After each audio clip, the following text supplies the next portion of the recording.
for the next exciting episode of the podcast. If we sound echoey, I apologize. I will try and get the right for a new room. But we are at the new headquarters. About time somebody decided to join. There we go. So get ready. Get set. As you know, exciting adventure of life after death. Big Duke is a king thrust. Put on Star War off. Sing it loud. This is a Romeo Fox shot. You are listening to the SITREP.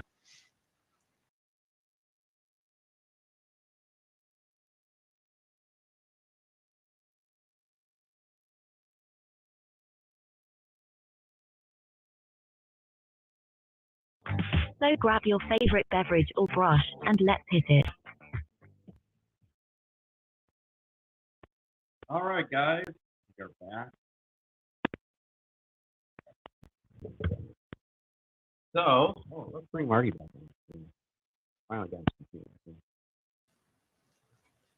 Morning, boys.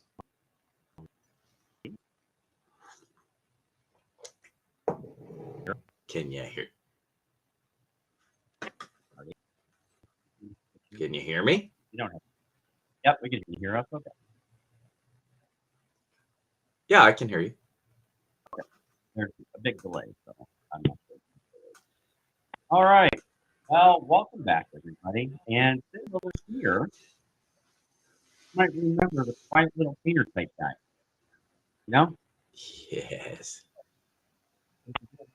Yeah, we've had extremely interesting. So the whole premise this week was, of course,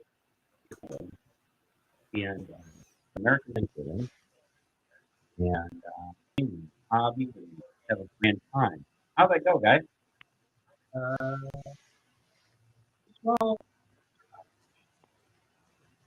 small cat. Yeah.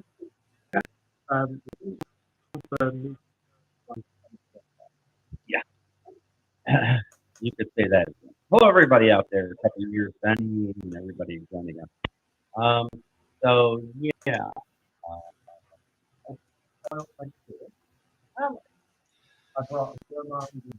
You did. You're part of Plague on. Yeah. Up here, you can't understand me? Yeah, you guys are coming in broken and stupid. Yeah. Shoot. Okay. Let me see if I can work on this one. Marty, why don't you kick us off the news since we can hear you okay, and I'll try and listen background. How about that?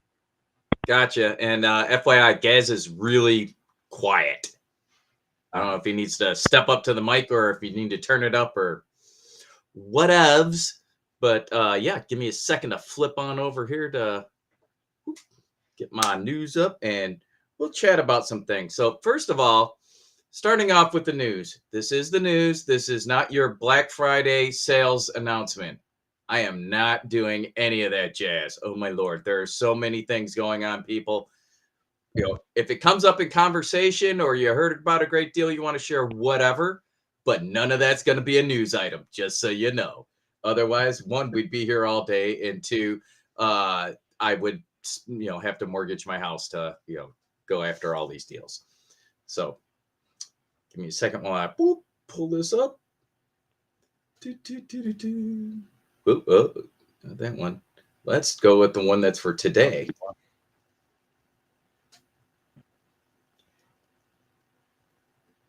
He said,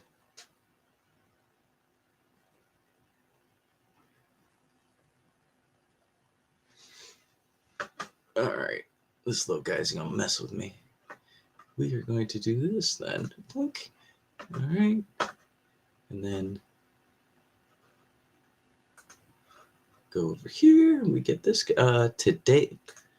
There we go. There's today's. I was going to say, unless y'all wanted to listen to me rehash last week's news, which would kind of be crappy, let's not do that.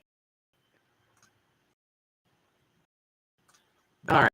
So, as I said, not doing every sale this weekend. There's a million of them out there. Best of luck hunting them down. Hope you find everything you want. The first thing that I had on the list, though, is from Gringo 40s. So they are adding to their MacV SOG line. If you go to their webpage, which is www.gringos40.com, click on their MacV SOG collection and go to the bottom of the page. The last 4 figures on there, which is SOG 29 through 32, is some new additions to their range there. Let me, this guy's messing with me here. Let's see. Can I do this? Come on. There we go. Let's make it so I can actually read my words. All right. So the first one we have is a trooper firing an MP40 with a law slung on his back in full kit. Not gonna lie, not a huge Vietnam era historian guy, but I didn't know we were using MP40s. That's a cool gun though. Looks good. So he's a nicely kitted out little dude. The next guy is the SOG 30 item, and that's a radio operator with MP40 and his Alsatian Rhino. So he's got a dog with him. I don't know that radio operators had dogs, but the dog is pretty cool looking model, as well as the radio operator is. The radio operator is posed drinking from a canteen. He's got his MP40, and he's got his puppy Rhino there by his side on alert. It's a good looking model, so kind of a twofer there, if you will. SOG 31 is a trooper advancing with a Thompson submachine gun. So he is kind of advancing steadily, if you will, upright, weapon at the ready, armed with his Tommy gun there. And then the final new figure is a trooper advancing with a Thompson again, but this guy has a stowed shotgun across his ruck back there, and he's all badass looking while he's like hunting somebody down. So if you are a Vietnam era gamer, that is something for you to check out at Gringo 40. Speaking of Vietnam, though, our good friend Chris from Walkabout Games and Modern Mini 3D just released a painting video. We haven't seen a video out of him in forever, but his son Alex actually, I think, is the one that kind of owns and operates Modern Mini 3D. But they got the recent Vietnam Firebase Kickstarter from Wow Buildings. Got the STL Kickstarter printed out, and he did a painting tutorial on the Modern Mini 3D YouTube channel on painting a machine gun emplacement, a little bunker and sandbag wall and whatnot. So if you're interested in seeing that, go to YouTube, search for Modern Mini 3D, and you'll see the video there. It's the most recently uploaded one. Moving along, one that we've kind of been looking at and following as it comes to life is Black Powder Red Earth. Their phase line starter kit is now available. So this is an expansion to the base Black Powder Red Earth game. So you do need the core game to play this expansion because it uses a bunch of that stuff. But as it says, capturing the callousness and extreme violence of urban fighting. It's a whole new game system that builds on the rules, operation cards, and components of the core game, adding multi-story structures and phase line events to every battle. So you get a book, and that contains all the rules for the phase line expansion. You get some updated spot reports and narrative with the ongoing Abwari War. You get 5 new battle space layouts. You get stats for 7 close combat troops to employ your custom kill teams. New intervention atmospherics cards for use in both phase line and the BPRE core game. And again, remember, you got to have the core game in order to use this. This is an expansion, not a standalone system. If you get the new expansion, I think they call it Target Pack. That's the whole starter kit deal. It's a little pricey. Not gonna lie. It's $300. But for $300, you get the rule book that I just described. You also get 24 high detailed fixed pose 28 millimeter resin miniatures. I will tell you now, their miniatures are excellent. That they're not inexpensive, but they are excellent. And when you think about what you're getting for the money, while it's a big nut to crack, it is still at a minimum 24 miniatures. Plus, you get the rule book. Additionally, you get some terrain pieces with it. So they've got some Sintra terrain tiles, but BPRE is signed on to COCast. So they've got 10 COCast resin door models and 10 COCast structural support elements that enable multi-story gameplay that are exclusive to this box set. So if that's something that interests you, check it out. Additionally, there are 43 new intervention, atmospheric, battle space, fires, and units cards. So there's a lot in that box. Again, it's not an inexpensive proposition, but it is packed full of stuff. And if you played the game and you like it, you should definitely check this out. Marty, can you hear us? I can hear you. Can you hear me? Or have I been talking for nothing the whole time? No. Oh, okay, good. All right, moving on. This is just a quick hit that I came across from P-Work Wargames. They make battle mats, and they have a new Mediterranean setting for, as they say, for historical or fantasy games. But it's a way to kind of upgrade your battlefield, as they say. The nice thing about P-Work games is you can get their mat in a variety of different sizes. I mean, I think it starts out, where does it go? The smallest one is like kill team size, like 22 by 30, and it goes all the way up to 4 by 6. But here's the kicker, and I didn't realize this until I dug into it. You can get these made either out of PVC, synthetic cloth, or neoprene. So pick your poison. There's a different price point for each one of those. I'm sure I'm not going to go through all of those because there's 1,000 varieties there. But for example, the 3x3 cloth mat is 24 euros, whatever that works out into in your particular denomination. Depending on where you are in the world, you can do the exchange rate on that. It does look like they are currently out of stock, ? But you can sign up, I know, on their webpage to be notified when they're back in stock. And if you're interested in that, the company, again, it is P-Work Wargames, all one word. And their webpage is just www.pworkwargames.com. So check them out. Let's see. A little blurb from the Facebook from Bob Mac 3D. We've seen a lot of his STL files in the past. Bill, I think you got his Vietnam set. Is that right? I got the tank, yeah. Yeah, so he's doing a VDV Kickstarter starting on the 9th of December. And you can follow the Bob Mac 3D page for that link. And it's just bobmac3d.com. But up on his Facebook page, again, Bob Mac 3D, go Facebook, type that in, you'll find it.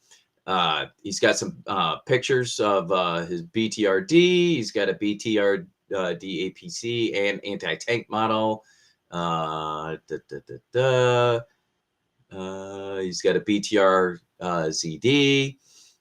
And he says, these are test prints, so there may be some tweaking as he works on particularly how he's going to support them, because he'll do pre-supported models. So they're kind of good looking. They come pre-supported in 3 scales: 15 mil, 20 mil, and 28 mil. But as he says, it's an STL file. You can rescale it as you wish. Previous backers have printed as small as 1 to 300. Oh yeah, there you go. Look at you pulling it up. And then it's he says it's a wee bit delicate, as I can imagine, because it's a wee bit tiny. And then 1 to 150, 1 to 187th, 1 to 148th. So some good looking models there, though. All right. And my final item is something from Tabletop Combat. So you can find this on their webpage. They've got a bunch of, I said I wasn't going to do sales, and this kind of is a sale, but what interested me is more that they have created bundles. So, they make all these individual MDF kits, right? So they have put together 5 or 6 big bundles, but the couple that caught my eye, one's called Outer City Motel, and that's a collection of their popular motel kits from the Tabletop Combat DCS range. And it's got a little bit of everything, as they say, collection of terrain, including their Motel 66 standard room, city park set, and more. So that's something that we could use playing Moderns, as well as they have a residential ruins bundle, and that's a large collection of their war terrain. It says it's got enough buildings in it to fill out a 3x3 gaming board. And you'll find city row house, cafe, and terrace destroyed, and guard post, and a bunch of other stuff. So again, sounded like some stuff that that might appeal to the folks that are playing Moderns. And then they've got scrolling through, you see they've got a couple of those dudes. You can buy those individually, and if I recall correctly, if you spend so much money, and I forget what it is, they'll include those in your order for free. Interesting. All right, so that's the news, and hopefully you're sorted over there. Otherwise, I'm just going to start tap dancing. Mm-hmm. All right. So, can you see us, Marty? I can see half of you. Hold on. Let me. I think it's. Oh, okay. How about that? There we go. Yeah, that was me. I had my screen split so I could read my news. Yeah, I see you. Okay. And I hear you. All right. Yay, this is great. So let's do a hobby catch up, and then we'll go into the community and see what the community's been up to. So, yeah, what have you been up to?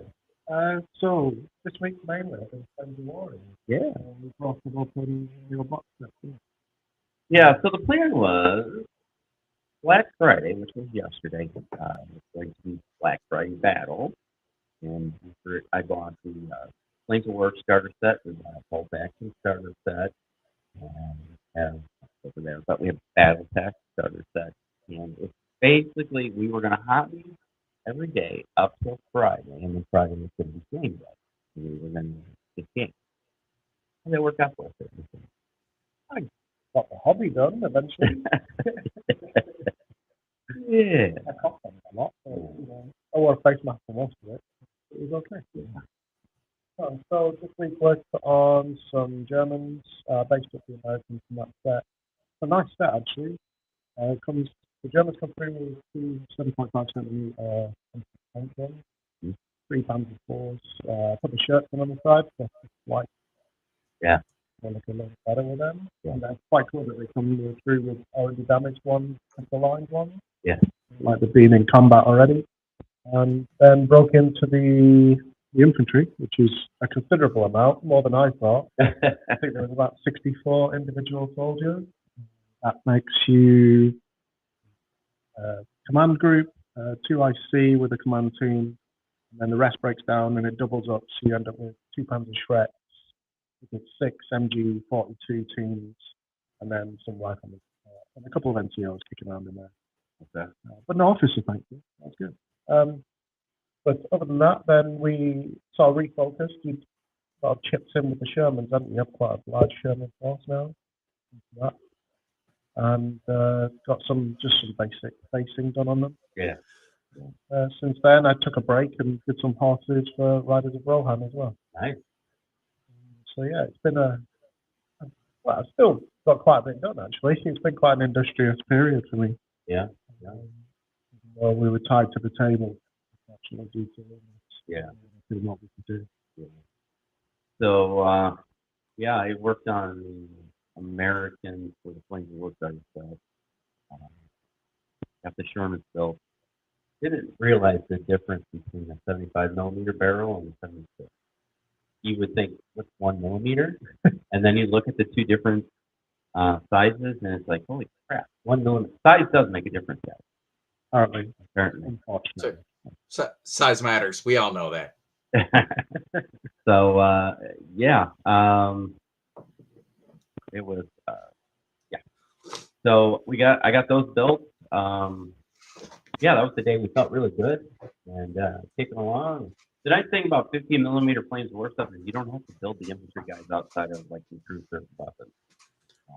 Everything else is a one piece. You just, paint them up and stuff. So we got them all painted, and then Marty and Kaz worked on the bolt action set. And I honestly don't know where are we at with that one. So Marty's done the lion's share. Pretty much, I think you built all the Americans. You were just looking at some accessories. You're accessorizing, I think. Oh, they're done. Yeah, that I finished that before I left. So yeah, I got all the American troopers built and got all their little doodads hung off them. So they were when I left, they were ready. Probably still needed to have a little bit of touch up on like scraping a mold line, filling a gap here and there. But other than that, ready to be primed. Awesome. Germans are way behind. Got the machine gun team done, an officer done, and I built the 251 half track as well. And that's where I got to. Then realizing that we were ill and manpower would shrink, I focused on just one of the games and pushed into the Flames of War stuff to get that off because that was the closest. Yeah. So I mean, that's what we worked on pretty much. All right, guys, I'm gonna bring them up here. Here's a screen with everybody.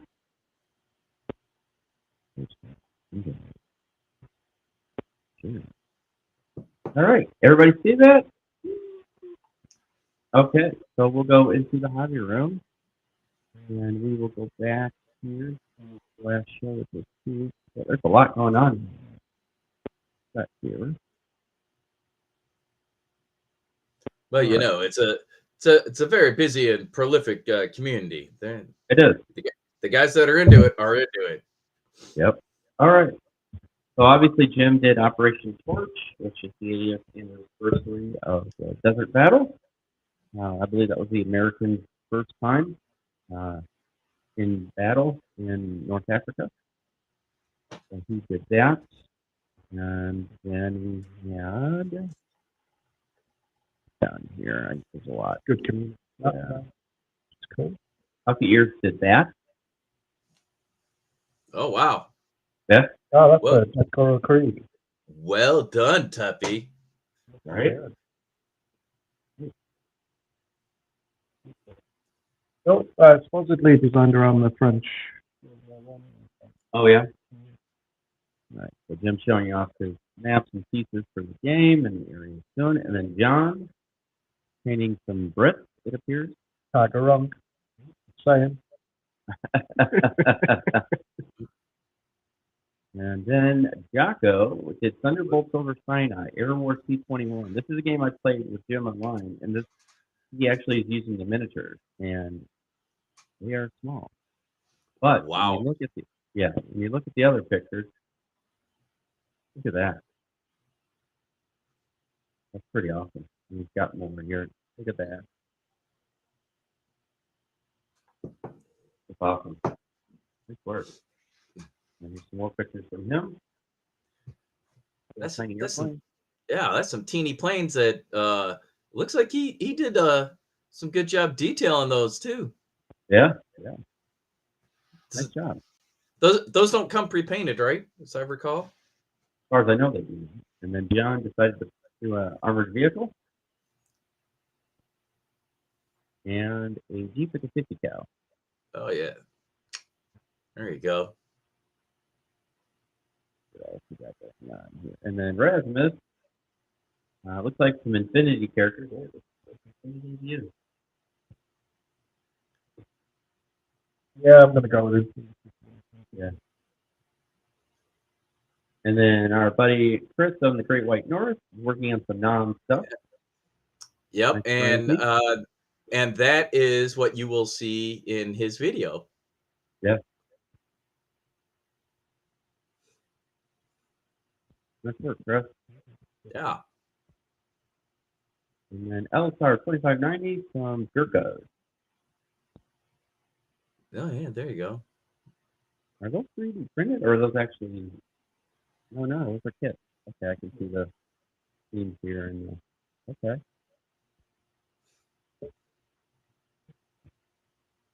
MDF thing. Yeah, MDF. Kind of almost looks like they're pre-done with a desert from this distance, which would be similar to a gaming distance. Yeah, right. And then Tuffy Ears working on some everything. Is that 40K stuff? A lot of stuff. Yeah. Yeah, it is. Is there a start and finish point, or is there just it's just a sea of Does anybody ever have a start and finish? Yes, birth and death. Between that, it's just plastic crack all the way. Right. Right. And then John has some more breads he's working on. Come in. Want to see that full force? Anything Right, else that's quite that? small. Then. I think that's everything from the community. Yeah, nice work, guys. That window down. Yeah, lots of good stuff there. Yeah. Quite diverse as well. Yeah, most definitely. I don't know if we lost the chat because I haven't seen anybody posting. I know people are watching. So when we switch computers, I'm not sure if we lost the chat. So if anybody wouldn't mind throwing a message up in the chat just to make sure that would be appreciated. So we've covered the news. We covered a catch up on things. Let's talk a little bit about, laying around dying. Speak for yourselves. Yeah, rub it in. You carry your monkeys over there. You took it on the chin. I bowed out gracefully before that happened. Wait, does this mean my lift to the airport's in the back of the truck this time? No. It'll be fine. But you do have to hang your head out the window like a dog. Stick my tongue out. And Jupiter Mark Gamer says, greetings. Thank you for checking in with us. All right. So basically, I'll be honest with you. Once I really got sick, I mean, obviously, I tried to isolate myself by staying in the room, and that kind of thing. But I had no energy or desire to think, or even what color should I paint something that should be spring. So taking the illness part out of it, how do you guys? I hate to use the word force yourself, but how do you find the motivation to get through a point where you just have no energy or desire to continue working on a Wargaming project? I set a super low bar. Yeah? Yeah. So every day I hobby. And that can be literally one part of a miniature, cleaning the mold line off a head, an arm, a leg, and just putting it in a box. Okay. You're done for that day, because if it's a bad day, it's a bad day. Yeah. But that bad day, I still did that. Okay. And then those apps and those 5 minutes of time At the end of the month, there'll be 10 guys ready to be put together. Yeah. And it's kind of like I never did it. So when I go to the box and I go, oh, these are going to look cool when they're put together, then I get that a little bit further down the road. I think painting's one of the hardest ones to get people motivated to do. But same again, really, small bites. Then if I'll highlight something, that'll be that whole day's worth of painting potentially, and then I'll just pick out one detail on the boot. Very easy. I don't feel like painting today. I just get through these 20 sets of paint, and I'm making progress. And I just keep chipping. I think that's the only way to. And you will have those moments where you just sit down for the weekend and just go crazy and do 16 hours. But for the most time, it's just chipping away. I think. Yeah. What about you, Marty? Well, I think Gaz, very much like Gaz, low-hanging fruit is if you have assembled models that are just gray, priming.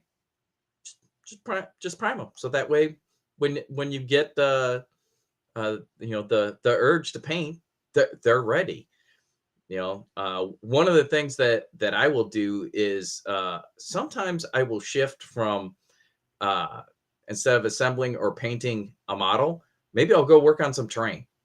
Yeah. I'll build an MDF kit, or I'll prep some bases, or something like that. But I'll do something different. It's still hobbying, but a different task, because if you've been painting, you're like, this is a slog and it's a grind and I don't want to do it. Well, don't do a different part of the hobby that you're gonna have to do anyway. Mm-hmm. As well as I have a whole bunch of side projects that I just kind of work on whenever the fancy strikes me. So like I'm working on little mini battle space, like 10 mil. I still haven't even printed out the insurgents yet. So I gotta print those out and paint them at some point. I'm going to build like a little box that will be the battlefield and carrying case for it. I haven't done that yet. I've got the stuff. I've prepped the battlefield, if you will, but I have not actually gotten that far. And every now and then, that's kind of my go-to, is like, I don't feel like doing. I'm gonna go work on that. I'm gonna go do one thing for that. Yeah. I think it's just I don't know. I guess adding variety to what you're doing, if you will. Change it up a little bit. If you're not feeling one part of it particularly, like maybe you're working on a table and it's been a huge terrain build, and you're like, I am just sick of dealing with this right now. Well, then go paint a model, or go assemble some new dudes. We all have a pile of gray somewhere that needs some work, I'm sure. Mm-hmm. Unless you are the one that doesn't. Yeah. No, that makes sense. What I feel or thought about was, I get to a point where it's just like I don't have the motivation, to build up or whatever. Sometimes picking up the rule book or background, a lore book or whatever, remotivates you to want to do. I mean, especially something like Lord of the Rings. I mean, when it comes to modern or historical stuff where you're painting like green, like World War II, like crap, can I paint one more thing with green? Then watching a movie, World War II movie.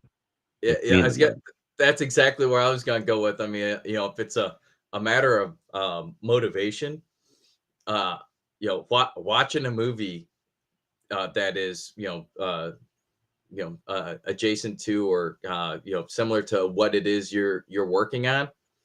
Yeah, that can wholeheartedly. I mean, if I watch Return of the King, I guarantee you, I want to paint some Lord of the Rings dudes when I'm done. Yeah. So like, one of them, there's two World War II based ones that really motivate me. One is Bridge Too Far. Right. I could watch that movie every day almost, and that really motivates me to paint, especially when airborne troops and stuff like that. Yeah. I think that would be an awesome. I'll get that. Let me finish my thought, and I'll jump back to this other side. And then my second one would be Band of Brothers. Forgive me. I mean, What's your second one, Bill? Band of Brothers. Oh, yeah. So, you know what? I'm gonna see if there's an auto clipping. That might be what's causing our problem here. Back here. I think Band of Brothers is a good one for most, even just a hobby with a background, because it's one of them where you look up at certain scenes, certain segments. It's long. It'll cover you most of the weekends. Yeah. Yeah, and if you are, in the midst of your hobby, whether you're assembling or painting, it's pretty historically accurate. So it's not a bad reference either as you go along. No, it isn't. So, anyways, getting back to my other thoughts when it came to, boy, there's a lot of background sound down here. We really have to sound condition this room because I'm rubbing my foot on the floor and I can hear it. And I hear things clipping out. Is it clipping out on your end, Marty? I do not hear that. Okay. So there we go. Now I can hear myself. Now I tell you what, you get Did you sick turn and you yourself sort of. off? I turned myself off. I've been trying to do it all week. It's terrible. Do I sound better now? Excuse me. Not that comfortable. No. No. I was gonna say that part didn't sound better. I swear to God, you get sick and you totally go brain dead. You know, COVID. I tell you what, if you guys have not experienced COVID, it sucks. This is your first time, wasn't it? Well, I mean, so just to inform the world out there, I did pop Bill's cherry. So I just like to put that out. thank you, Matt. Unfortunately, multiple others as well. Let's just say that everybody in this house, outside of my grandson, Yeah. has gotten tested positive for COVID this week, including the dog. So yeah, That's my Sadie dog. Mae. Yeah, Sadie Mae's got COVID. Yeah, Oh. she's not been happy, and she's not bit me, so obviously ill. Oh, Yeah. she must not be feeling well then. So getting back to I'll just go off pull that tangent and yeah. come back. So hey, a bridge too far. You know, that's a perfect scenario for our transit games / miniature game. Yeah. You know, It should be 34 racing down the highway. racing. Yeah, right. Well, if you listen to how they describe it in the movie, 34 racing down the highway like the American cavalry coming in the last minute to save the settlers. Lots of ambushes, lots of problems. Yeah. Right.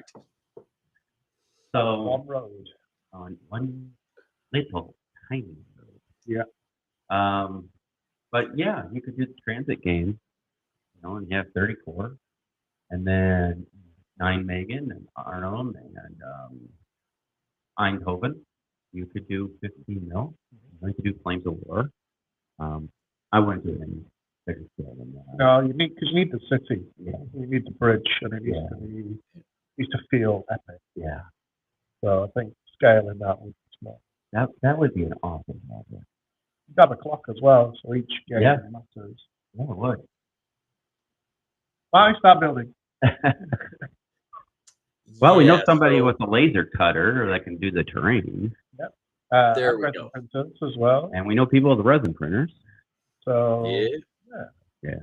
but then plasticard is your friend. Anything else? Right? Yeah, I mean it's one thing you probably want to sit down and thrash out Yeah. various elements of it before you start, and that in itself is a project.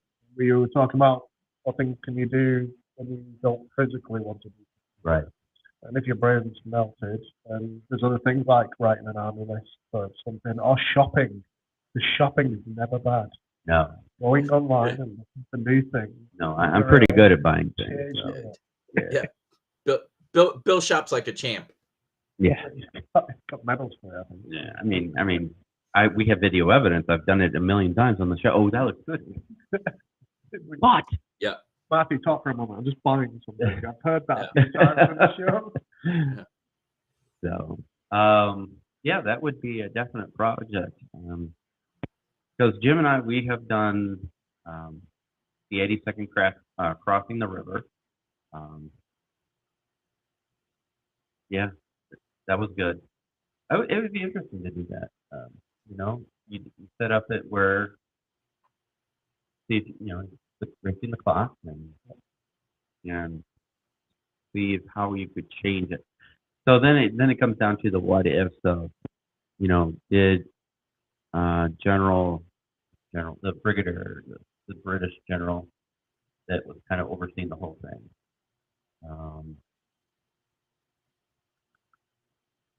Yeah, that one guy. I see his face in the movie, but I can't remember his name. But when the intelligence officer came to him and said, "Sir, there are Panzers, sitting in," yeah, and he's like, "Oh, it's fine."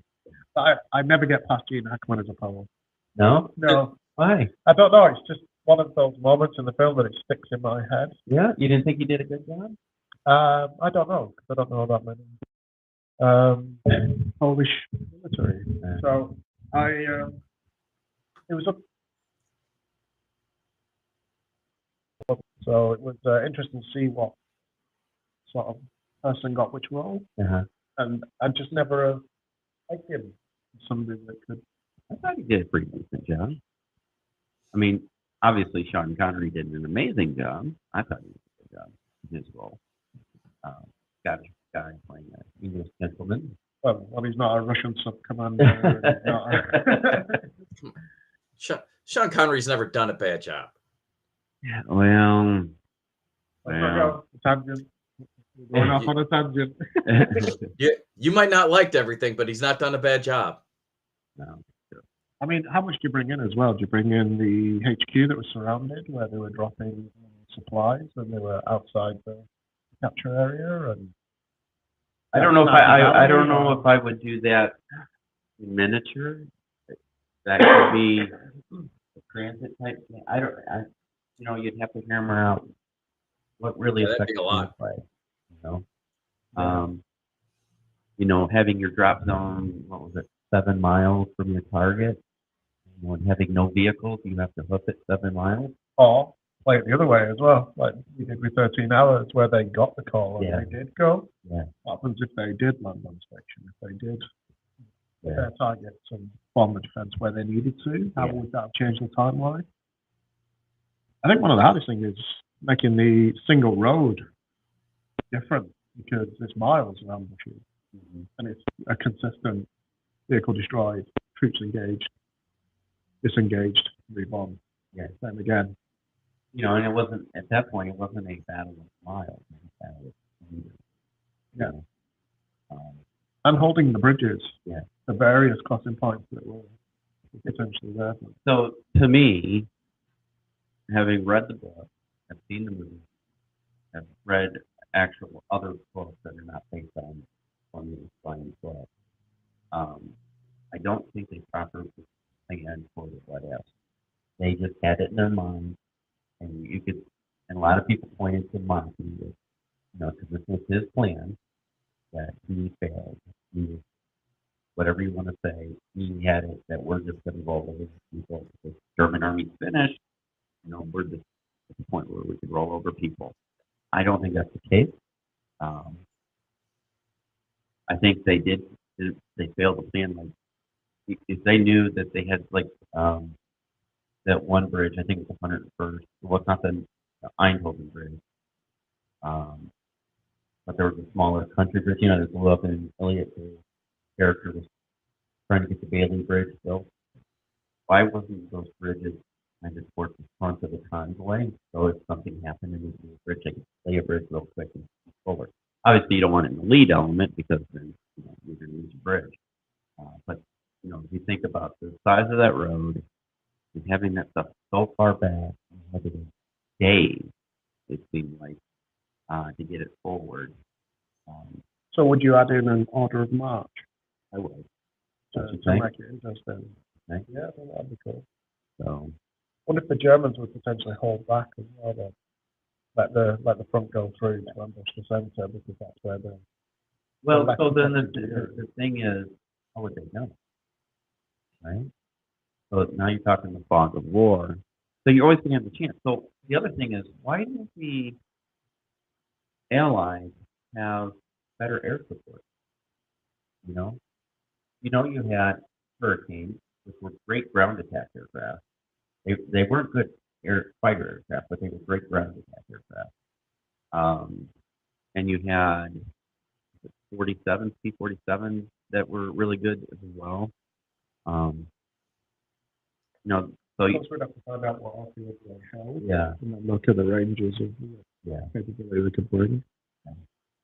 so I mean, these are all things. That's the nice thing about wargaming. You don't have to stick to the chronicles of history to do the what if, like we did with 13 hours. Oh, No, so I it can was bring my about- A10? Sure. Well, do it once. I think we pretty much. Just saying, I think we talked about this on the last show. Yeah. Combine some errors and let's make some stuff happen. Yeah. So I mean, that's again the best thing about working is the what if. It's nice to play a battle, replay Battle of Balls or whatever. But then when you can take a scenario, especially great military, for lack of a better word, failure, and say, if this not, you look at it afterwards and say, this is what happened. This is some of the possible causes. What if those didn't happen, or what if it happened differently? Just like we did with 13 hours, right? We said, okay, what if the GRS were able to reach the compound as soon as that first call for help happened? We did that, and we didn't only do it once; we did it multiple times transit-wise. And based on that outcome, theoretically, it's all a hypothesis, but the ambassador probably would have survived. Yeah, it was a tough fight. Yeah. Particularly once we got to the ambassador's residence there, but Yeah. because dudes just kept showing up and showing up. Right. So, but the other thing, if you think about that one, I personally believe if those GRF guys had shown up with the amount of weapons and firepower that came with their training and laid down effective fire, I think it would have taken the fight out of a lot of those. I hate to say insurgents, rebels, whatever you want to call them, gangbangers, Local fighters, yeah, local militia fighters, whatever you want to call them. I think it would have taken a lot of the wind out of their sails, and it probably would have driven them off. Outside of the diehard guys looking at it, but because a lot of those guys were just caught up in the frenzy and at the moment. So, but again, that's the nice thing about wargaming is you can do the what if. So, any of you guys out there watching the show or listening, if you have something that you like to explore on a what if, we'd love to hear about it as well. Or if you've done it, if you've gamed a scenario, please share that. We'd love to hear what scenario you used and what the what changed to the historical record you made, and then how did that affect your gameplay?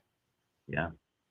So yeah, it's one of those things. So yeah, we'll have to explore that. A good place to play. I don't want to build all of Germany though. No, you can just print it. And it's not Germany, it's Holland, right? We'll have a gaming Oh table yeah, that is sorry. just France. We'll have a gaming table that is just Holland. It's Belgium into Holland. So, yeah. Sorry, I had German on my mind. In Scandinavia, we'll have some. You might as well just do all of Europe. Desert ops in North Africa. We're gonna do this in 0.05 millimeters. You know what? It'll still take most of my backyard. Right. So another thing that's awesome about working is exploring things. I think we've hit on it in the past. Is battles or that don't normally get covered. And thinking about World War II, I would not be opposed to doing some of the conflicts that happened up in Norway. The Finnish army, the Norwegians. Some of the stuff that happened up there. So you had British commandos going up there. There's also start going into those areas from local fighters to professional soldiers. All going on. And it's a very different type of action because getting around is completely different. Yeah. They were using what, skis and snowshoes. Yeah, Yeah. so personal kit and equipment to get to the actual ambush points, whereas the vehicles are also limited. You know, unless you had hard tracks, you might not get to a certain point. Yeah, it's and logistics, another one. Right. Just Yeah. keep Whole different proving it. animal. Yeah, all different animals. Yeah. Kit and equipment, warm kit, wet kit, food, supplies. I think it's one of the things that gets glazed over so much in a lot of the military aspects that we look at is the requirement for logistics is key. Mm-hmm. Capturing and holding those areas are more important often getting your army to the front. Yeah. Because you never even get close. Out of X, Y, or Z. Yeah. Yeah. So, I mean, just another thing to think about. So, let's do a quick transition here. This will be a short show. We'll only go about an hour. But Yeah, you two that need time your of rest. it's that time of year, isn't Oh, it? no, Huh? no, not yet. There is no D at the beginning of this month. It's time to think about Christmas and shopping and what is Santa bringing you people, right? So, so you guys seen anything out there that's just like, ooh, gaming wise that people should think about putting in somebody's Christmas list or under the tree or in their stocking? I think by genre, Yeah. I'd say moderns these days, some form of printer. I think we're in a good place now where they're reasonably affordable. They're to a point fairly easy to use, and if you're not, the answers are online. You can get anything from large plate stuff that'll do terrain for you to a resin one if you want detailed miniatures. Yeah. I think that's a safe bet, and it's going to get you. Yeah, it'll have some frustrations involved when you're just teething, but if you can get through that, it's such a useful tool for hobbyists. I agree 100%. And a basic, regular or small, not like the little mini ones, but your basic resin printers are on sale for. I mean, I've seen some as low as $99. Right? This weekend. So I mean, for definitely less than $150, you can get the small base model resin printer from about every manufacturer. Yeah. And, we use my resin printers to print all the Zulus and the British troops, when we did Lord Strap. Which one saved us a lot of time, having to assemble. It was a nice thing because we didn't really have to assemble them. We made a one-piece print. Yeah, that makes sense. That's the nice thing about resin. You can take a multi-piece, and I think I did a video on this, where you can take multi-piece, files and create a one-piece mini with it. Way resin works, you don't have to worry about undercuts and stuff like that. So, saves you a little bit of time on assembly. So all I do is clean up and painting. And we printed 400 videos. It's taken a lot of money and time, to buy kits. Which isn't to say that you shouldn't support your mini people, like Perry Winter or Lord and whatnot. But you're doing these big projects, and you're on a budget. Sometimes is the way to go, but it just depends on your needs. Some people don't need those big giant printers like we have. And a little, $100 printer these days would be perfect for parts and one-off mini here and there. It's good for everything else. Yeah. So I still get my stuff from the Flames of War, from Battle, for miniatures. I still get bolt action.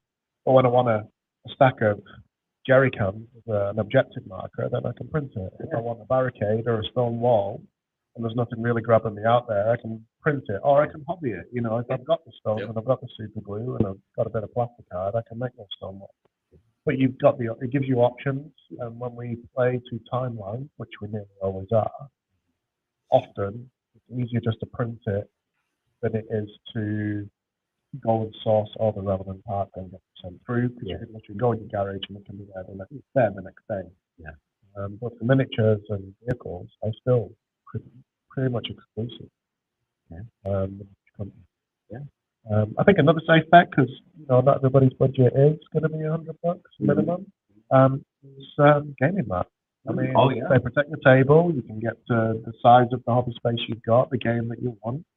They're reusable. I mean, if you go for basic grasslands mountains, they're good for all game types, historical or otherwise. And there's some great companies out there. We talked about P-Works earlier. We talked about Cuts, another one. Yeah. And there's just some off-the-shelf stuff kicking around. The source. I'll go to your local independent store, and you put that down, and you've done half the battle. You've not had to block a table, build a table, store it.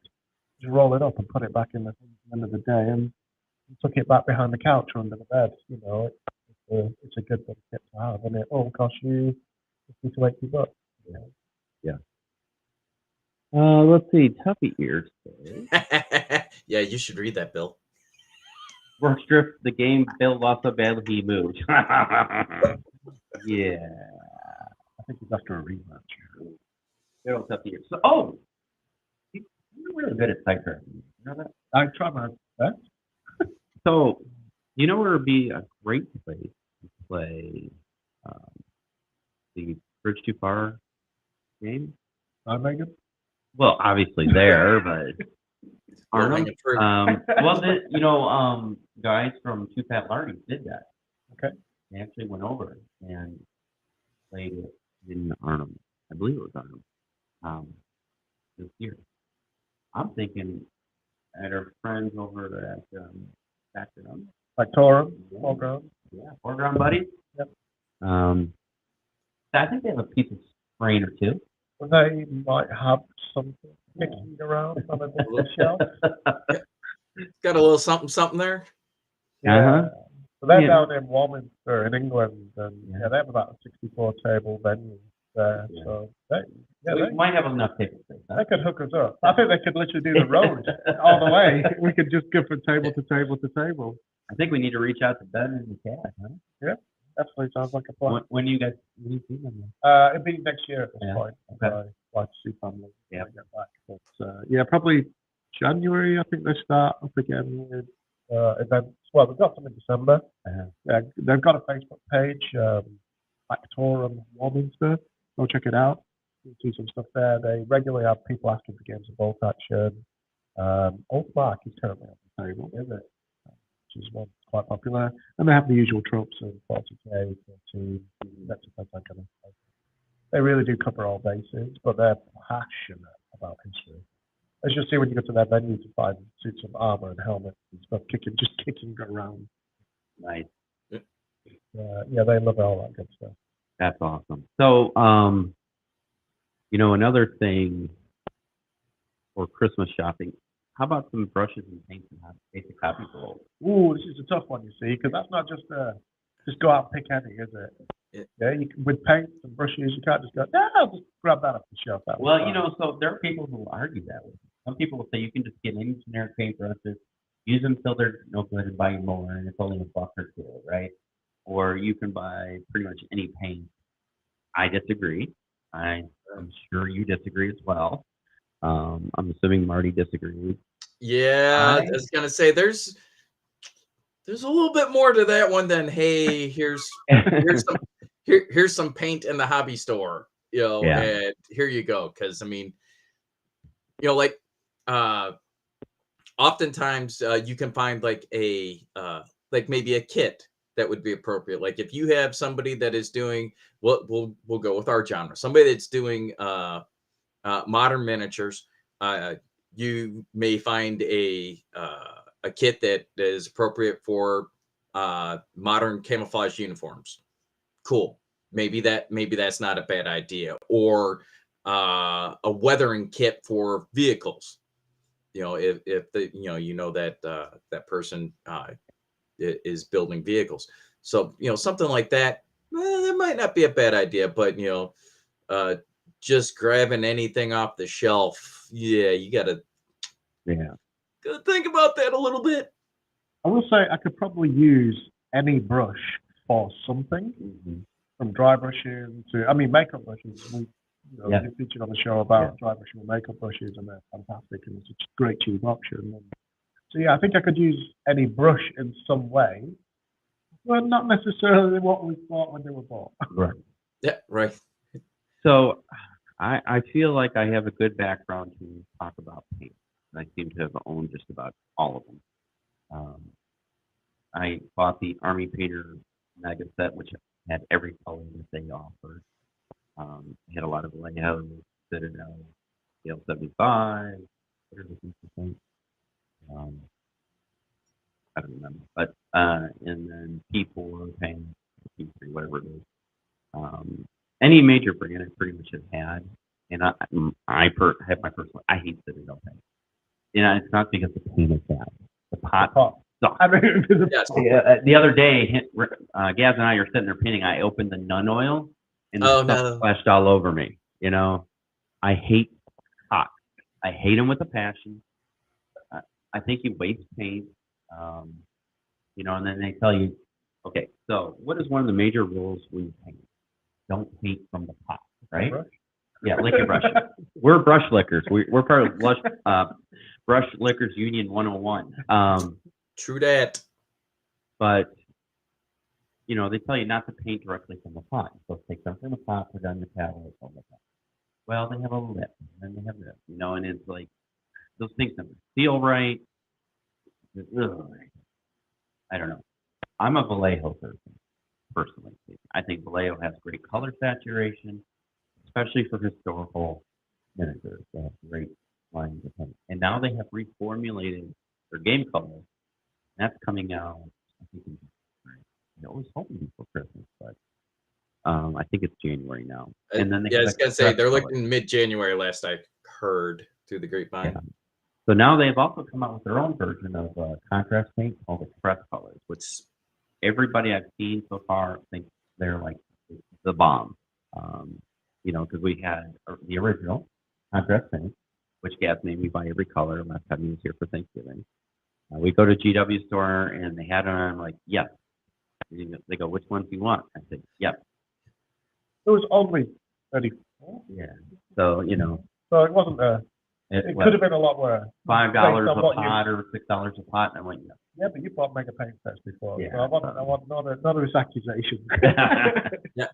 Well, the difference is that for the price of those 34 contrast paints, he got 112 paints from the Army Painter Mega Set.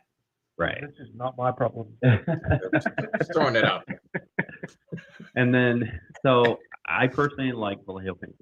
Army Painters paints are nice, but what I found out in the Mega Set is there's a ton of colors I've never. Yeah, I was gonna say there's so much that we don't use if you are strictly doing modern military. Yeah. Well, not just that. I would always advise never buy a paint set. I agree. If you want to start on one, maybe, or the small Of the ones, base like you colors, say, basic colors. Or like Marty was saying, this is for World War II olive drab armor and such, and it's a set of 8. Yeah. But never buy 100 plus or anything even close to that paint set, because you do end up buying them all anyway, because you're an idiot like me. So they're on the shelf because they need to all be there. They need to all be there. But the truth of it is, you'll never touch half of them. If they're sealed permanently, they'll probably last. I have stuff that's 9 or 10 year old, and it's I was gonna say, I think these have an expiration date, not printed, but but your point, if you take care of them, but I had paints that Marty had to throw away when he went through the paint, that are and it was damn near old. new. Yeah, there was. I think how old was that? I mean, which sets are you talking about? The Game Air stuff. Oh, that stuff was like 10 years old. Oh, was it? Okay, I thought that was the new shit that you bought, and I'm like, hard pass. Don't recommend. No. Yeah, because some of that stuff was, the game. If it was the Vallejo Game Air, that was like 10 years old. If it was the Army Painter, what is the airbrush stuff they just brought? Yeah, that was last year. So. Oh, thank goodness. Okay, yeah. So because I threw out probably 90% of that. Yeah. because I mean, some of it's always going to come back to how you use and look after, regardless whether it's a pop top or a bottle dropper, is going to affect whether the paint stays in place. Because I don't have a lot of trouble with Citadel. I have a process of how to use it, so I don't get anything stuck around them. I do the shape, then I bang it down, then I leave it for it to settle, so that when you pop it open, it doesn't drip back onto the rim. I'm not that patient. I've not noticed at all. And I noticed I'm I didn't keeping come this here to distance wait. because I came here to paint. this is just outside of the strike zone. Not that I'm saying, you know, speed and gravity might not affect the throw, but no, it's one of them that, yeah, if you allow, you know, the even a drop topper lid to get gunked up and the nipple part of it, decide to fit a nipple in it somewhere. then yeah, you might have the same lack of seal, which allows air to get in and causes the paint to slowly solidify over time. Yeah. And they don't get used that often when you have life. So yeah, you need to look after them if you want to keep using them. Definitely. Morning, John. Thank you for popping in. No, I agree. You know, I'm a victim of newness and awesomeness and shiny syndrome. So, so it's like, oh, I got to have this paint, you know, and it's almost like, well, when I had my workstation all cleaned up and I had a wall of paint, it looks really, It does. you know, it looks really cool. And you have your, you know, big wall of paint and your big thing of brushes, and I had stacks of, you know, Games and Gears brushes here, and, you know, all this stuff. Average setup. Yeah, I mean, I needed, right? Then it comes down to I get about 10% of that. And then there's the 15 paints you actually use. Right. But And that's a big investment. it is. And it's a lot of space taken up as It well. is, definitely. So vertical racks, like you see in the professional painter's background, Yeah. is the way ahead. Is that what I'm saying? Off the table, standalone, Vallejo rack. Yeah. That's your go-to now. Yeah. Well, 100%. so back to the original thought of, you know, Christmas idea of paints and brushes. You have a preferred brush that you like to have as our non-resident painter? I do at the moment. I like the Artisopus. So, yeah. Stuff, to be honest. And so, do you think it's worth the price? If you're a person who looks after their brushes, yes. If not, no. If you're looking for something that's reasonably cheap, then I go for what's still quite good. Some of the Kolinsky stuff, the staple brushes, they're actually not that expensive. I just bought a set and like $40. Yeah, you need to look at the different ones based on quality and length and how much the body holds. There's some out there, if you just want a general purpose brush. I mean, Games Workshop's quite expensive these days, so even their synthetics, they last quite a long time. I've been playing with them to see what they're like. They're okay. But you can go to most hobby craft stores, and if you're just looking to get paint on miniatures, there'll be something in there that's at a good value. Yeah. Probably comes as a pack, and you'll be able to use to a degree. Yeah. And then have the one good brush. Yeah. They'll pay the extra for the one good brush to pick out eyes, to apply, you know, layers to a facial cheekbone on 15 that are kind of fight that fight with something that's displayed bigger than his face. Yeah. Just not going to work. Yeah. I like the Artisopus. I wouldn't buy the box sets. I buy them individually. Okay. I don't care about the box. But when I store my brushes, I don't store them bristles up. I store them horizontally on a slight slant, because otherwise any liquid in there carries it. So it sprays them all the time. So I do take a little bit of care of them. I shampoo them. Yeah? Yeah. Well, no, you should. I was watching, you know, these are the guys watch on YouTube. I watch Giorgio Da Vinci. I watch Angelado. And one of my favorite ones from Giorgio Da Vinci was, I just use shampoo, their hair. It's an easy way of cleaning and it's cheap. And it's in your bathroom. You don't have to go out and buy a special soap and a dish and a shaving brush. You can just go in and literally just put a bit of shampoo on your hand and clean it up after. And so I've been doing that with my good brushes, and it's made a big difference to how long I have them for. But the everyday stuff, they still get stored vertically. Gotcha. No, that makes sense. That makes sense.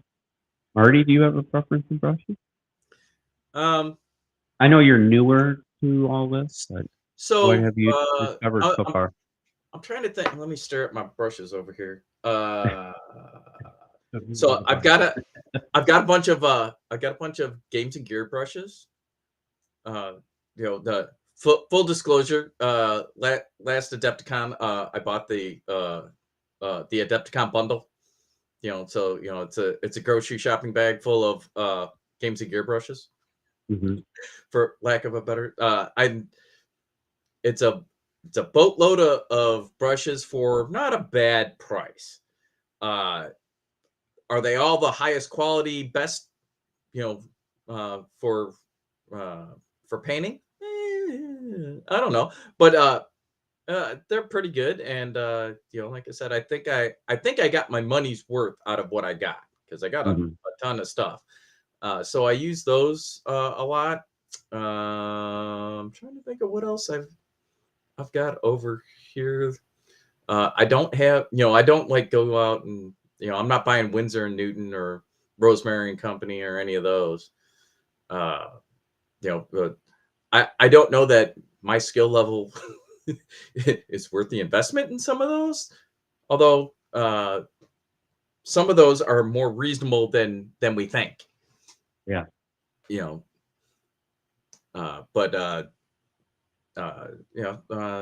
Probably games and gear is the one that I've got the most of, and that I use the most currently.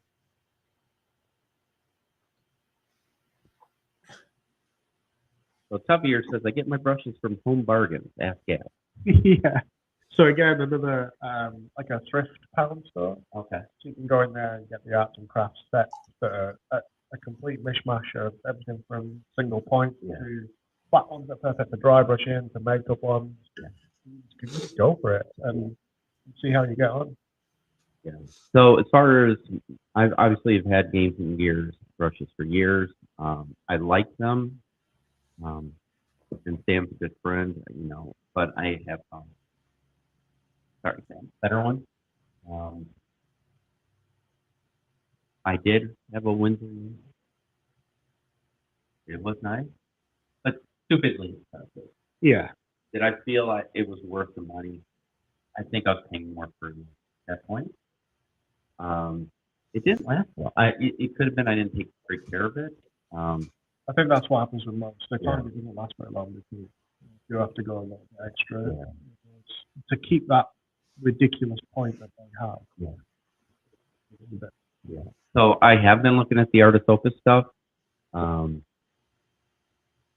I've been hesitant to pull the trigger, but listen, I might buy one or two just to try them. Yeah, like I say, I'd always go for singles because you don't really need a full set because you'll kind of have both ends of the spectrum. You have the bigger ones to put on for flat paneling, and then a detail one for the smaller stuff. They do a dry brush set as well, which I have two of. One for tanks, which is a flat heavy one, a skinny one for. So but the tool is only as good as the person that uses it. You could have the quote unquote world's greatest paintbrush, and it is not going to make you a great painter. And it's the same with paint. I think what you have to do with paints is it depends how many coats you want to do it in. If you're wanting to do dioramas and competition painting, then a paint are a little bit different, so that you can build those layers and they come without you having to consistently bring them down. Yeah. So I know Vallejo Air and a couple of the airlines are very popular. But at the same time, you want the opposite end, which is the guy that just wants to get them on the table. Things like the armor paint and mold method of flat paint dip, blow it off, and spray a matte varnish over it, and it does look excellent. Yeah, the top standard. Yeah. Then you got the GW on they have the two standards now, I think, Battle Ready and I can't remember. But that's the same, just panel paint, use contrast, get the colour down. Yeah. That's kind of what we did this week with Flames of War, was get the colours down and into a semi-decent position. Yeah. No, I agree. I think the truth be told, it's what you want to achieve with your miniatures or if you're looking at a showpiece, there are paints and brushes that are appropriate for children. If you're looking to get some color and get your miniatures on the table so you can play, the least amount of time invested in the painting portion in play and it still looks good, then there's the painter method or some of these other methods. And they do look pretty good. Especially when it's a group. Yeah. And if you put 20 of them on the table, it changes the aspect. Most definitely. And so I'm going to give you my personal observation. My personal observation, this week, I realized I have been way out of practice on painting. I'm looking at some of the stuff, I'm going, Jesus Christ, I painted that. And then it's like, you got to get into it. And I'll admit, there are a lot of times I'm more of a speed painter than a precision painter. I'm looking to paint, make it look tabletop presentable, and get it on the table. When I take my time and I have to put my mindset into it, all right, this piece is going to take me to do. And then I have no problem with that. Yeah. Gaz over here, he only works at one speed. Mine, his, I should say. Even when I say Gaz, we don't need to make it look tremendously good. Let's just get, and get on the table. He's like, yeah, okay. Hey, Gaz can take just as long to make it look crappy as he can good. You leave him alone. Yeah. Except exactly, I'm looking the same. It's 10 hours or 2. It's not a good skill set to have, is it? I got your back, Gaz. Don't worry about it. No, I'm paying him a compliment. He has his standard, and he will stick to his standard. So I just put in more hours. So it's like, this is how it's gonna look. This is how it's gonna look. Shit, it's only midnight. I've got 2 more hours. I only need 4 hours. I don't have to be at work until 7, so I'm good. I'm taking him to work. I've got lunch at work. I can do lunchtime. Even that's something I do sometimes. I take in a couple of models to clean up at work. Yeah, I mean, it's one of them.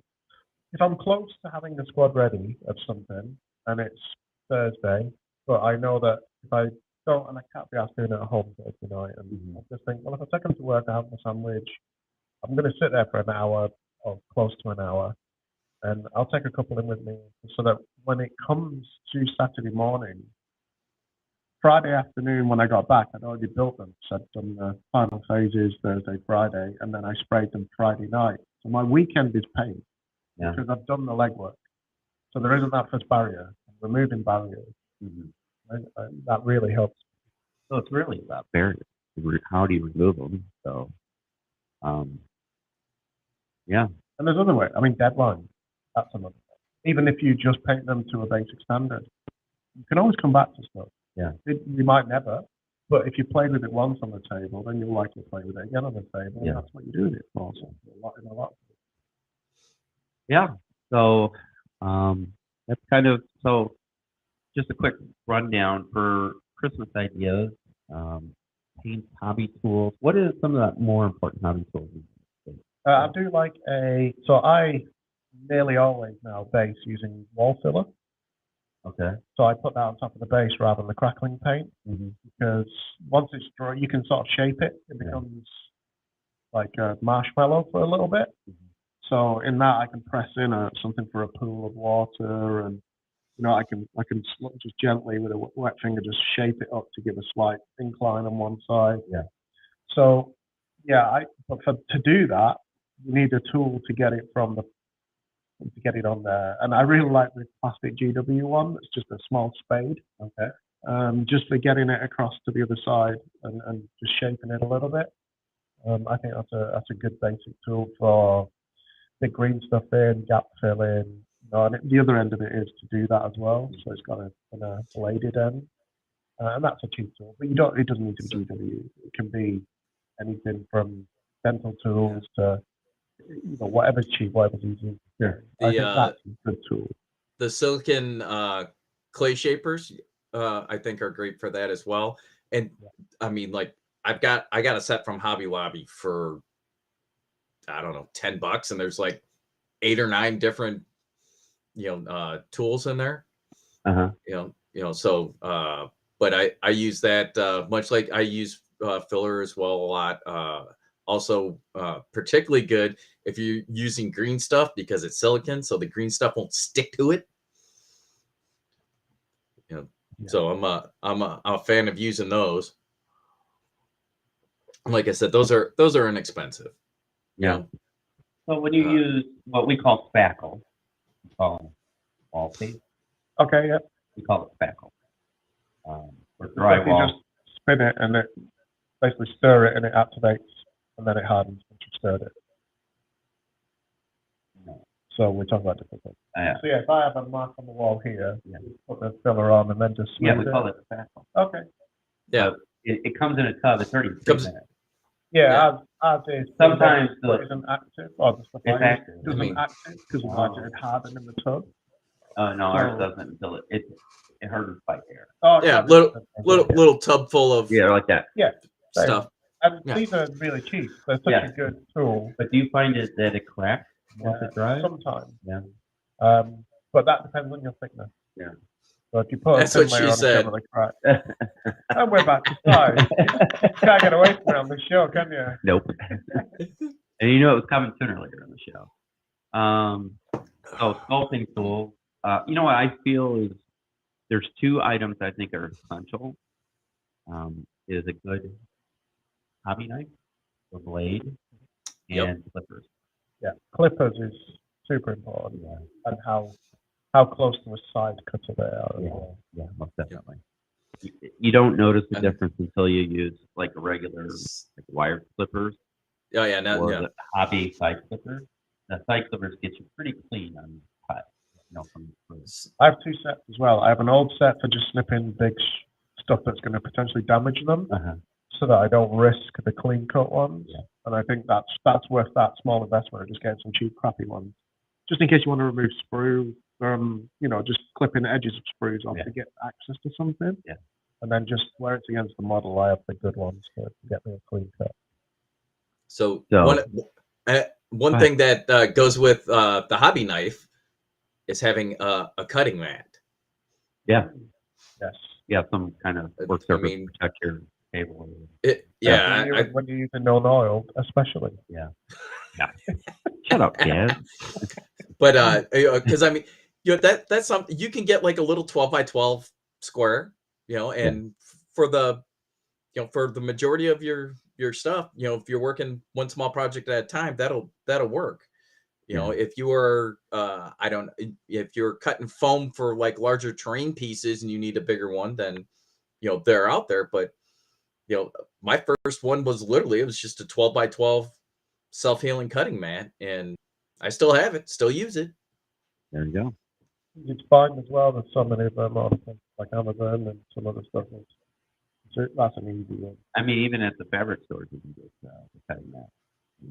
I think one thing I've stopped on more recently is flexible sanding sticks. Yeah. So instead of a rigid one, they're really skinny. They're like noodle size. That's the size.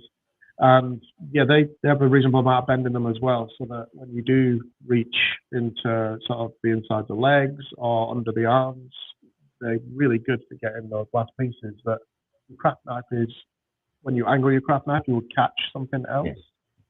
So it stops you sort of risking as much of the model.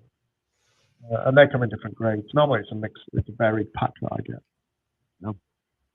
All right. Yep. Awesome. All So, good suggestions. what's that? Yeah, good. All stuff. good suggestions. Wanted to address one more thing before we say good day. So I have come to a crossroads. Uh-oh. The crossroads being, how I'm working on this big battle, small spaces. It's not working. It's just not working.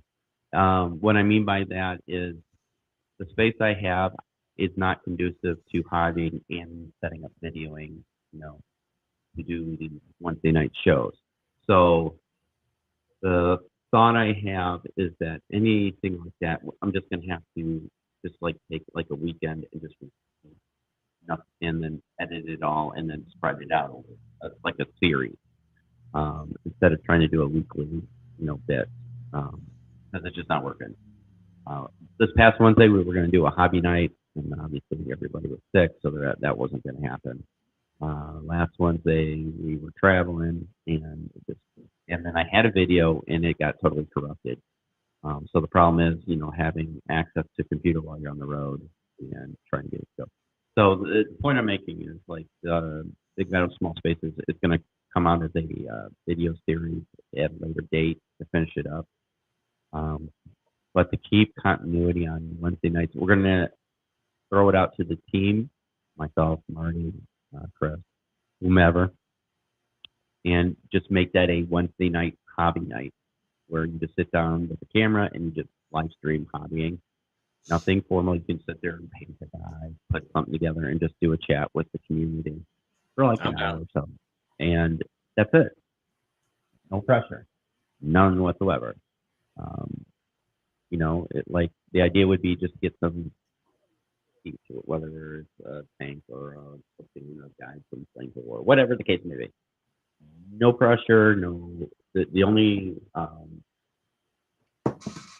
commitment is we do a live stream on Wednesday night or Wednesday day if Gab ever gets the inclination to do something.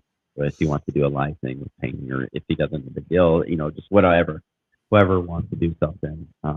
That way we get the community involved. It's about an hour. We don't go over too long because, I'll be honest with you. I don't know how many of you guys watch videos that aren't, sometimes you just kind of lose interest. Now, Jim's videos on his Sunday, he does great. I mean, he gets into the battles and you're following along and stuff like that. But watching somebody paint, you only watch somebody paint for so long. I mean, witty conversation is one thing. Yeah. So that's kind of what we're going to do. And then as we get the production value, I just wasn't happy with the production value of the video. Like I said, the space I'm living in now is just not conducive to hobby and video production. It just doesn't work. We have a loft. I tried doing some graphic editing up in the loft. It was designed for really one thing. That's the only thing. Not designed for. I was gonna say it's kind of tight up there, yeah. Yeah, even though I can sit up there comfortably, after a while your back hurts, and it's just awkward, and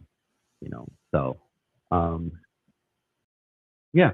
So that's what we're gonna do. Wednesday nights will be dedicated to just a live hobby night stream. Well, it looks like John might be joining in on that. He seems to be down with it. There you go. Yeah. Cool. So we'll look forward to seeing you there, John. Yeah. So that will be the plan. We'll go from there. Now, John's not allowed on camera because he'll embarrass all of us. So he can only. I kid, John. I kid. Well, not about the embarrassing all of us, but no, John does amazing work. So yeah, if you haven't seen him, check it out. So that's what we're going to be doing. So, any final thoughts, Marty? Get ready to close out the show.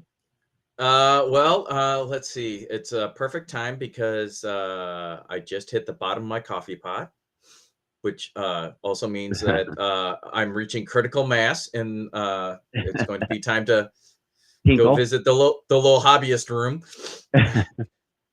No, but no, I'm glad we're able to at least get together virtually. And, this was supposed to be hang out a little bit. Yeah, today's show was going to be a free for all with everybody sitting around the table, and unfortunately, the gods had other ideas. So, but it was nice to have Gab back on the show here in person. Right. Yeah. So 100%. Yeah. Any final thoughts there? Yeah. Not to put ketchup on a Chicago hot dog. That is damn. You are correct, sir. You can't put ketchup on a Chicago style dog because then it is no longer a Chicago style dog. It is some ketchup slathered mess that. And you should also drag it through a garden. Correct. There you go. You guys have been teaching him. Educated. What can I say? I'm educated. Yes, sir. So awesome. Well, thank you guys very much. For COVID. Yeah, thanks for COVID. So Gaz, I'm gonna need you to leave that there. I'm through it. Everybody behind me for it now. The column is something here. Today is my first day of feeling mostly normal. Lead element is through. Yeah. Lead element is through. Flag on the play. Normal. Don't blame that on COVID or anyone else. Right. Yeah. All right, guys. So we're going to go ahead and close out the show. We want to thank you very much for joining us for this episode. Yeah. We'll see you in 2 weeks. Jim, I believe, has something in store for tomorrow. Yeah, he is away with family this weekend, celebrating our Thanksgiving weekend. Yep. So we wish him and his the best. We hope everyone else that celebrates had a good Thanksgiving weekend and holiday. Got to see some family and whatnot.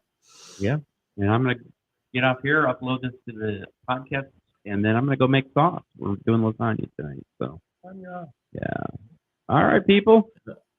We want to appreciate y'all and say see ya in the next round. Take care. You have been listening to the SITREP podcast. We hope you have enjoyed the show. Make sure you like and subscribe to all of our channels on Facebook, YouTube, Twitter, Twitch, and Discord. Remember to join us every other weekend for a new episode of the podcast, and don't forget our other programming on Wednesdays and Sundays. Thanks for listening.